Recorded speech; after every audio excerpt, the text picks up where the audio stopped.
Salut Internet et bienvenue dans cette capsule numéro 2 de La Coupe est pleine.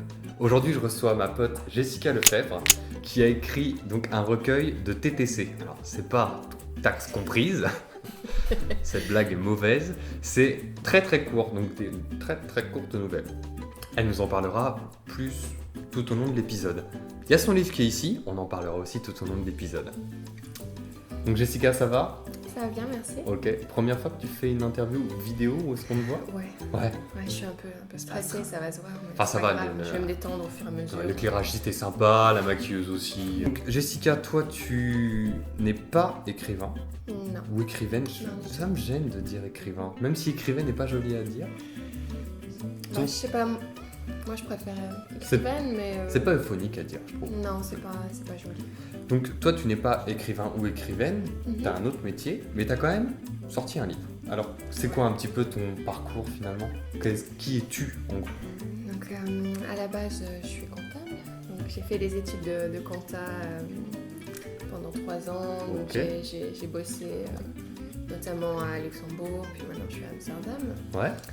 Et puis j'ai commencé à écrire depuis que j'ai 16 ans. Donc je veux dire, je deal avec les chiffres pendant la journée et le soir. Ouais. Je suis chez moi ou de nuit, je deal avec les lettres. Ah, c'est chouette à dire. C'est sympa. C'est sympa. Et parce que t'as toujours été attiré par l'écriture depuis toujours ? Non, vraiment depuis Non, 10-16 on va pas ans ? dire ça comme ça. Non ? Non, parce que ma soeur s'amuse toujours à me dire, je la salue au passage, si elle regarde, on sait jamais. Salut. Et elle écrivait toutes mes rédactions à l'école. Ah, super. Donc c'est assez paradoxal de savoir que maintenant j'ai écrit un bouquin entier. C'est rigolo de savoir. Ouais, Oui, c'est assez amusant parce que bon. Bon, après, j'imagine qu'il n'y a pas toujours les clichés de quelqu'un qui a écrit un livre qui était très bon à l'école, qui a fait. Non, mais bon, ça la fait rire. Moi, ça me fait sourire aussi. Parce que du coup, tu es belge. Ouais. Donc en Belgique, c'est quoi le cursus ? T'as fait un cursus littéraire tout de même ? Non. Même pas. du Non, tout. parce que du coup, non, t'as fait de la compta, donc tu. J'ai pas de background littéraire, donc je suis vraiment typiquement en chiffres. Donc c'est aussi amusant de voir la réaction des gens. Parce qu'ils s'attendent pas du tout à voir quelqu'un avec un métier aussi sérieux que la compta, qui deal avec les chiffres, avoir même une passion pour les lettres Oui. et écrire.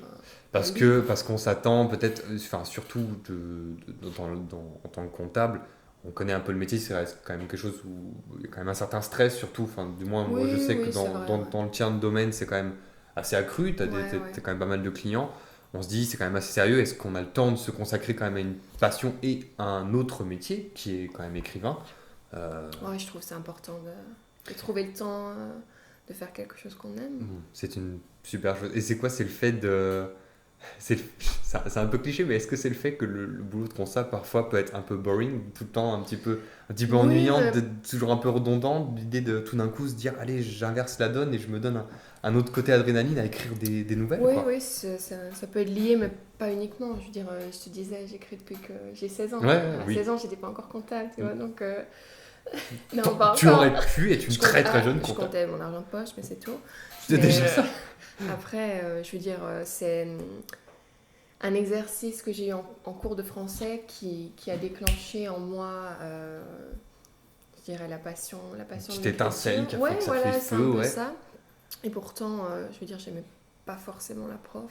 Enfin, je sais pas si c'est correct de dire ça. Monsieur, on s'en fout, peut-être qu'elle nous regarde, mais embrasse-la aussi. Voilà, ouais, j'embrasse. Mais oui, ça a déclenché en moi cette envie d'écrire. Puis au début, bon, c'était juste des textes bruts. Puis au fil du temps, donc peaufiner un petit peu les histoires.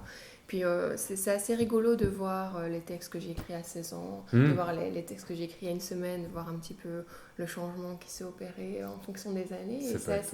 C'est assez rigolo, mais je veux dire, dans la façon d'écrire, donc il y a une évolution certaine, dans la façon de me relire aussi. Et la relecture, c'est pas quelque chose que j'aime en général. Non. Te relire, toi, c'est quelque chose qui est... Non. Donc comme la plupart, finalement, des artistes. Ah, je sais pas... Enfin, ça me paraît bizarre que d'autres personnes me considèrent comme une artiste. Je trouve ça un petit peu prétentieux. Mais bon, après, tant que c'est pas moi qui m'auto-appelle artiste, ça me dérange pas que d'autres personnes me voient de cette façon. Mais je sais pas... étant donné la façon dont j'ai été amenée à écrire, à être publiée, je trouve que c'est tellement nouveau pour moi que j'ai du mal à me reconnaître en tant qu'artiste et écrivaine apparentée, même si le livre est là. Et, ouais. Je veux dire, la sortie est prévue pour la semaine prochaine, mais c'est bizarre de. Donc au niveau des dates, je la mettrai ici, mais je crois que c'est le 22 novembre, c'est ça qui sort. 22 novembre. On va vous mettre plein de petites infos dans toute la vidéo, genre comme une chasse au trésor. Je recherchais quand sort le livre de Jessica. Donc raconte-nous un petit peu comment t'as écrit, comment t'as été édité, parce que j'imagine que tout de même que c'est pas simple. Puis t'as pas été édité en France. Est-ce qu'en Belgique c'est différent? Bon, je vais commencer par le début. Commence par le début, c'est déjà un bon début. Donc, je travaillais à Luxembourg, puis j'ai déménagé à Amsterdam. Ok. Et pour aller au travail, donc je prenais les transports en commun. Ouais. Parce que bon, je n'avais pas le choix. Il y a toujours moyen de prendre le vélo, mais j'habitais un peu trop loin. Et j'ai commencé à écrire donc, sur mon téléphone portable. Ok. Au début, c'était des petites notes, puis des petites histoires très très courtes. Et sur une période de 2 ans et demi, donc j'ai rassemblé tous les textes que j'avais écrits. Donc j'en ai sélectionné, il y en a 76, 76 pour la traduction. Et donc je les ai rassemblés dans un recueil que j'ai envoyé donc à la personne qui est maintenant mon éditeur, mais qui à l'époque était le contact d'un contact. D'accord, c'est juste simplement d'un contact. Oui, voilà, c'est ça. Et je m'étais dit, bon, bah, vas-y, tente ta chance. Bon, au début, ça fait un petit peu peur dans le sens où j'étais pleinement consciente que le milieu de la littérature et le fait d'être édité, c'est très difficile. Donc, je me suis dit, bon, je compile mes histoires, j'en fais un fichier, un fichier global, et je tente ma chance, j'envoie par email et... Donc, si j'ai une réponse positive ou négative, je n'aurai pas de regret de toute façon. C'était plutôt mon approche de dire, voilà, je l'ai fait, j'ai tenté, et je veux dire, ce qu'il en résulte de bien ou pas bien, bon, bah... Est-ce que tu avais quand même dans cette optique, quand tu écrivais tes nouvelles sur ton téléphone, de te dire, ah, j'aimerais bien les publier? Oui et non, parce que c'est d'abord dans une optique je veux dire... L'imagination, la mettre sur papier, bon, ici, la mettre virtuellement sur papier. Électroniquement. Et je veux dire, même pour toi, après, les histoires que j'écrivais, je les envoyais forcément à quelques personnes, quelques amis. Mais je veux dire, pas dans un but premier d'être publié. Après, oui, c'est sûr, quand j'ai reçu des commentaires positifs des personnes... auquel j'avais envoyé les histoires, je me suis dit, pourquoi pas, ce serait vraiment bien. Est-ce que quelqu'un t'a dit, essaie de l'envoyer à un éditeur? Non, pas directement. Non, pas directement. Non. Et donc, ça aurait pu être un déclic qui fait que tu te dises, oui, ouais, j'avais déjà essayé auparavant, mais c'était... J'ai eu que des réponses négatives et ça m'a vraiment calmée dans le sens où peut-être j'avais visé trop, donc des maisons d'édition françaises, mais vraiment les grosses maisons qui reçoivent des centaines par jour, par semaine, et qui n'ont pas vraiment le temps, qui prennent peut-être pas le temps de s'intéresser à des nouveaux auteurs ou des auteurs qui sont même pas, je veux dire... avec un bagage littéraire. Oui, d'accord, je vois quelqu'un qui a déjà un contact ou qui aurait déjà écrit un livre. Et je vois très bien. Du coup, toi, c'est une petite maison d'édition. Tout à fait. Belge. Et donc, la suite de la petite histoire. Donc, j'ai envoyé le fichier donc, à cette personne, donc Bou. Et c'est pas le personnage de Mario, ni de Dragon Ball. Donc, je avais passé un petit coup de fil. Auparavant, j'étais super stressée. Parce que c'était pas quelque chose, c'est pas une démarche facile à faire malgré tout, et c'est pas un milieu, je veux dire que moi je connaissais avant, et même, je peux pas prétendre à le connaître bien même maintenant.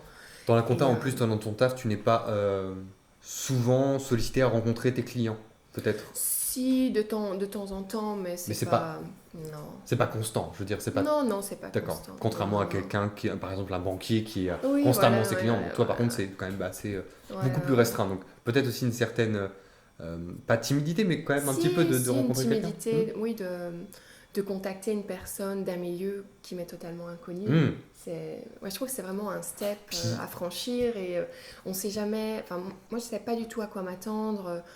Bon, après, quand je l'ai eu au téléphone, il était super gentil, super ouvert. Il m'a dit bien sûr, on envoyait l'email. Donc là, j'ai tenté ma chance directement. Le soir même, il avait l'email dans sa mailbox. Ah, bah, oui, forcément. Puis c'est aussi le fait quand même, c'est quelque chose que tu as créé. C'est quelque chose que tu crées toi et que tu te dis potentiellement à l'envoyer à quelqu'un. Je le prends moi par exemple dans la photographie. Quand des magazines me contactent ou quand je veux envoyer des photos qui correspondent à un thème de magazine, etc., c'est toujours il y a quand même une certaine adrénaline de se dire c'est excitant. Et si ça lui plaît, qu'est-ce que ça va donner? Ou si ça lui plaît pas, qu'est-ce que ça va donner? C'est notre travail, c'est quand même quelque chose qu'on crée de nous-mêmes. Donc, et au final, il y a quand même eu ça. Donc c'est quand même que ça... je suis super fière. Et, bien sûr, ça doit être chouette. Le process a été très rapide et j'ai été la première étonnée parce qu'il m'a recontacté très très vite. Et je ne m'attendais pas du tout à une réponse positive et à une réponse positive aussi rapide. D'accord, je vois. J'imagine bien au bout d'une semaine, c'est bon, on peut publier un livre. C'était presque ça, au bout de quelques semaines. Ah oui, d'accord, oui, quand même. Et donc il m'a téléphoné, il n'avait pas fini de lire donc, le recueil en entier. Il m'a dit j'aime vraiment beaucoup, donc j'aimerais qu'on se rencontre. Donc il est venu me voir à Amsterdam et tout s'est fait vraiment très naturellement. Et j'aime beaucoup la façon dont il travaille. Et c'est quelqu'un vraiment de très humain. Et le fait justement que ce soit une petite maison d'édition, ça m'a beaucoup plu dans le sens où j'ai pu décider évidemment avec lui de toutes les démarches dans la création du bouquin en lui-même. C'est vraiment un projet personnel de A à Z. D'accord, que tu n'as pas eu de... Pas de contraintes. Voilà, c'est ce que je cherchais.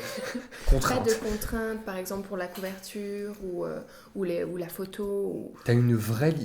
Tu t'es senti entouré par un professionnel, mais tout de même en ayant ta propre carte blanche, en créant absolument ce que tu veux sur ton propre bouquin. C'est quand même super cool, ça. Oui, et c'est vraiment un aspect...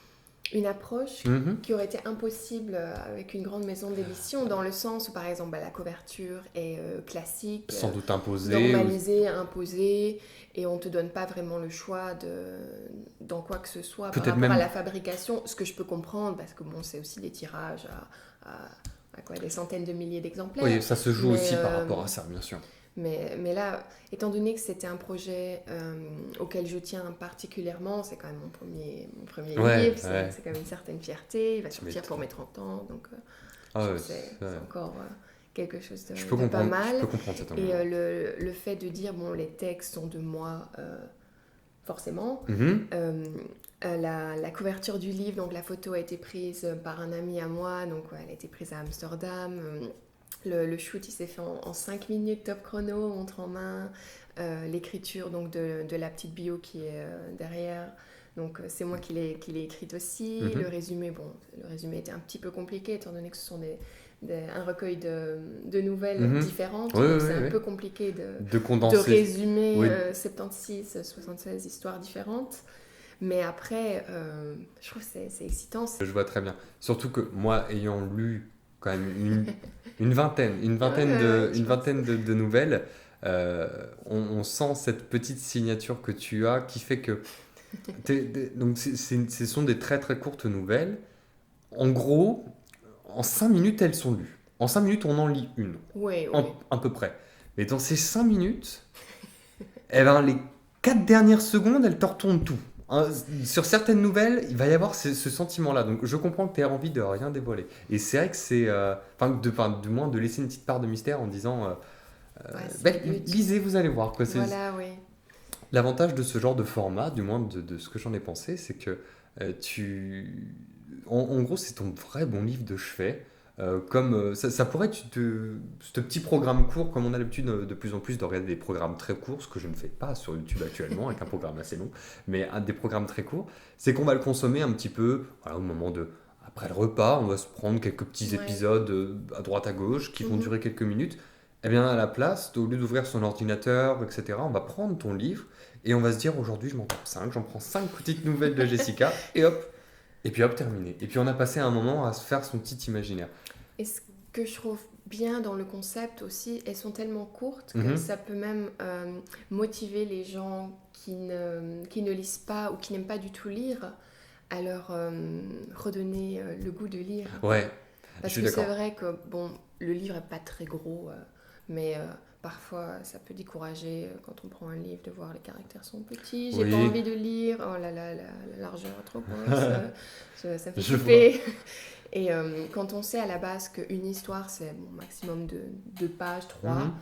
on dit ah ben pourquoi pas, je vais tenter, puis bon, C'est peut-être ça reste tellement court le que goût bon de, après le si goût on de n'aime lire. pas, bah, on peut facilement refermer le bouquin et puis on laisse passer quelques jours et puis on le Bon, ben, reprend et je vais en on reprendre une autre termine. derrière. J'imagine qu'elles sont indexées. Enfin, oui, Oui, c'est oui, ça. oui, il y a une table des Derrière, matières à la avec fin. chaque beaucoup de son idée de reprendre ou récupérer, ou redécouvrir le goût de lire. Parce que Ouais, je prends l'exemple, c'est vrai que moi je lis très très peu, voire pas du tout, des livres papier. Ah oui, ça doit te ah là faire là, très très ah ouais, bizarre. ouais, Oula, oula.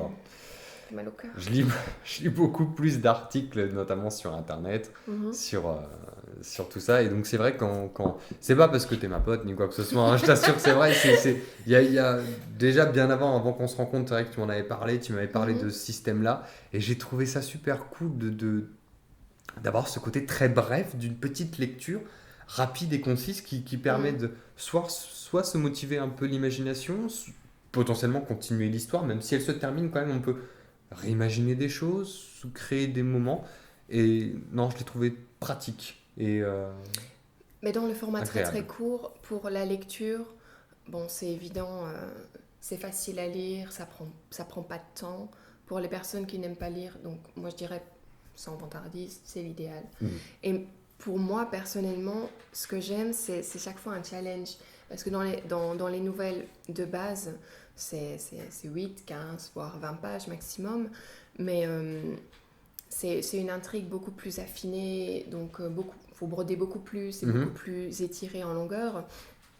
Et là, pas du tout. Je veux dire, à partir du moment où j'écris le premier mot de la première phrase, il faut déjà que je pense à la terminer. Je veux Oui, dire, à terminer l'histoire et de quelle manière et en, en mettant une petite touche particulière. Moi, ce que j'adore, c'est terminer l'histoire par un twist qui oui, va laisser la personne assez oui, bien pantoise sûr. et Ouais. J'en surprise. pense à une notamment. Ah Ça ouais, prend à peu près combien de temps d'en écrire une quand ce que j'imagine, 1 heure. 1 heure tout de même, enfin, dans le Ben, transport, dans ce transport en commun, sur une ligne de bus d'un point A à un point B, est-ce que tu l'écris tout le long de ce trajet du bus ou bah, t'en fais une un partie? aller-retour. Ah d'accord, dans cet aller-retour, t'écris Ouais, cette ouais. nouvelle.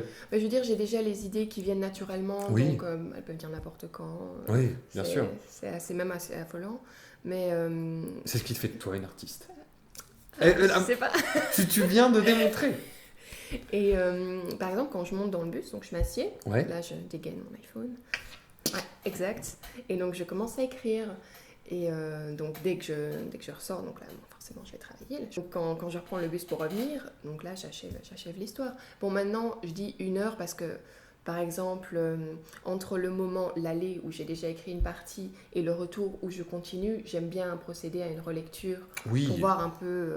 Ah, donc tu disais quand même tout au début que t'aimais pas trop relire, mais au final... J'aime pas trop relire des histoires que j'ai déjà écrites par Ah, exemple il y a des mois. parce que tu Maintenant risques d'avoir envie de la modifier? de la Ah oui, d'accord, à de ah oui, l'étirer, de remettre des petits détails, d'accord, non, ok. complètement de la Ah supprimer. oui, ok, encore pire. Et donc, Oui, c'est pour ça, je veux dire, là j'ai dû les relire toutes forcément avant oui, bien de les sûr. mettre dans le recueil et il y avait des histoires, c'était pas possible, que je voulais tout supprimer ou alors il fallait que je réécrive et je me suis dit je peux pas faire ça parce que sinon bah, Le... ça va pas bien se passer C'est quoi, il faut vraiment pour ça que peut-être que je me contrôle. tes proches sont importants peut-être par rapport à ça, de te confirmer que certaines nouvelles sont très bonnes, au point que Ouais, si toi oui tu et te dis non, je la parce que supprime... après, tes proches, ça peut être tes parents, ça peut être ma meilleure amie, ça reste des amis, donc ils sont quand même assez subjectifs, je trouve. Bon, Ouais, après, on aime ou on n'aime pas, mais ça dépend aussi quel degré on aime ou on n'aime pas. Si on me dit, par exemple, on n'aime pas l'histoire, ça, je veux dire, ça m'apporte rien dans le sens où l'histoire, c'est moi qui l'ai choisi, je Ouais, ne vais pas ouais. la modifier. Par exemple, si on me dit, écoute, il y a des erreurs de syntaxe, par exemple, le style, il y a quelque chose qui ne colle pas, là, ça va m'aider à, par exemple, si je relis l'histoire en question, à modifier dans un sens positif. Après, si ce sont plus des commentaires subjectifs par rapport à l'histoire en elle-même, oh, je ne l'aurais pas terminé comme ça, ou ce personnage-là, j'aime pas la façon dont tu l'as décrit, il est antipathique. Ça, je veux dire, ça, c'est ma vision de la chose qui sera forcément différente de ta vision Bien du sûr, personnage, ouais, ou de ta vision de l'histoire. Mais tout ce qui est plus technique, par exemple, fluidité des phrases, oui, ou faute d'orthographe, faute de syntaxe, là, je veux dire, je suis plus réceptive aux commentaires dans le sens où ça améliore le texte. Je vois, très bien. Enfin, Mais je sais pas si non, mais j'ai- si ton explication est correcte par rapport à ce que je pensais. Naturellement, les proches seront pas oui, forcément plus objectifs, c'est vrai. subjectif. Et c'est pour ça que je suis un petit peu stressée par rapport... pas stressée, un peu curieuse aussi par rapport à la sortie du livre, parce que donc il y a beaucoup de personnes qui me connaissent, avec qui j'étais à l'école, qui me connaissent donc par rapport à mon village natal, qui vont venir donc à l'événement qui va être organisé à la bibliothèque. Ouais. Donc, et qui vont découvrir une autre facette de moi. Ouais. C'était toujours un petit peu... Moi, je trouverais ça marrant. Quand même Oui, je trouve ça amusant, mais c'est difficile, pour rejoindre Prune dans la podcast précédente, de se confronter au regard des autres. D'accord, très bien, ok. Ton livre donc sera disponible à partir du 22 novembre. Oui, bon, il est déjà disponible en précommande, mais pour les petits chanceux. Est-ce qu'on peut l'acheter sur internet tout de même On peut l'acheter sur internet, donc sur le site internet de mon éditeur, acrodacrolive.be. Ou sinon, moi j'ai des exemplaires forcément, donc on peut me contacter sur sur page Facebook. Page Facebook. C'est difficile à dire. Ouais. Et sur je vais dire par email. Par email, ouais, Ouais, bien sûr. par email. Donc c'est quoi J'ai créé un email pour je cafouille. C'est pas C'est grave. horrible. Jessica Lefebvre, auteur@gmail.com. Ok, je mets tout là, tout est là. Super. Et de toute façon, dans le lien de description, vous pouvez aller envoyer un petit mail, que ce soit pour commander le livre à Jess, Oui, pour ou même me donner votre avis, quoi que ce soit. quoi que ce soit. C'est super cool. Je vous les mets tous les liens et vous pouvez y aller comme vous voulez. Merci d'avoir suivi cette deuxième capsule. On se retrouve dans quelques jours pour une prochaine capsule. On verra si c'est un invité ou une immersion. Ça sera la surprise pour vous. N'hésitez pas à vous abonner ou pas. Faites comme vous voulez, je m'en moque. Partagez à ceux qui seront intéressés par ça ou non, si vous avez envie de le faire découvrir. Et on se voit bientôt. Salut Internet!